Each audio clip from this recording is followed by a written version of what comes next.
తిరుమల వెంకన్న స్వామి సన్నిధికి వస్తే నీ భార్య బిడ్డలతో వస్తే నా కుటుంబ సభ్యులతో వస్తా ప్రమాణం చేస్తానని చెప్పారు. అమ్మ కనకదుర్గమ్మ దగ్గరికి వస్తే ప్రమాణం చేద్దామని అమ్మని చెప్పి అడిగా. ఇవన్నీ కాకపోతే చంద్రబాబు నాయుడు ఇంటికైనా వస్తాను.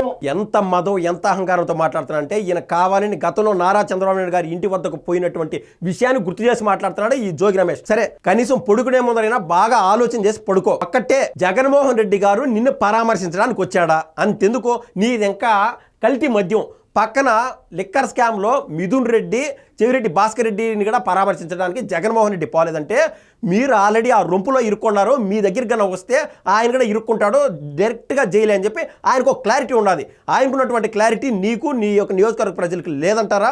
అన్నీ తెలిసి కూడా నువ్వు ఇప్పుడు దేవుడిపై నొట్టేద్దాం రా, దేవుడిపై నొట్టేద్దాం రా అంటే ఏమన్నా పిల్ల అట్లా దేవుడిపై నొట్టేద్దాం, మీ అమ్మపై నొట్టే, మీ తాతపై నొట్టే అని చెప్పి ఇంకా బాబు గారు ఇంటి వద్దకు వస్తాడంట. గతంలో నువ్వు చేసినటువంటి పని కేవలం మంత్రి పదం కోసం నువ్వు పడినటువంటి కుయుక్తులు ఆ రోజున టీడీపీ కార్యకర్తలకు అడ్డపడకుండా ఉంటే నువ్వు పీస్ అయిపోయిండేవాడివి. నారా చంద్రబాబు నాయుడు గారి యొక్క వ్యక్తిగత సెక్యూరిటీ ZPS కేటగిరీ ఎవరైతే ఉన్నారో వాళ్ళ చేతల్లో నీకు ప్రాణభిక్షి పెట్టింది కేవలం టీడీపీ కార్యకర్తలే. అయినా కూడా నేను కల్తీ మధ్యలో నేను డబ్బులు సంపాదించేశాను, నేను ఒలిబలిసినాను, జగన్మోహన్ రెడ్డి గారి కళ్ళల్లో పడాలని నీకు గన్నా దోలా ఉంటే నీకు 1 మంత్ టైం ఇస్తున్నాను. నువ్వు 1 వారం టైం ఇచ్చావు, నేను నీకు 1 మంత్ టైం ఇస్తున్నా.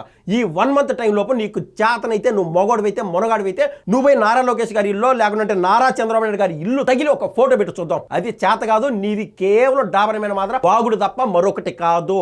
అయినను నువ్వు పోవడానికి గన ప్రయత్నం చేస్తే దేశంలో కల్లా టాప్ 5 ఇన్ఫ్లుయెన్సింగ్ పర్సన్స్ లో ఒకరైనటువంటి నారా చంద్రబాబు నాయుడు గారు, టాప్ 3 పవర్ఫుల్ పర్సన్స్ లో ఒకరైనటువంటి నారా చంద్రబాబు నాయుడు గారి యొక్క ZPS కేటగిరీ యొక్క దాటికి నువ్వు తట్టుకునేట్టుకంటే నీతో పాటు 10 మందిని తీసుకురా. కారులో వచ్చావో లారీలో వచ్చావో రా, కానీ వచ్చేటప్పుడు 10-12 పాడిని రెడీ చేసి పెట్టుకొని రా అని నేనైతే ఖచ్చితంగా చెప్పగలుగుతాను.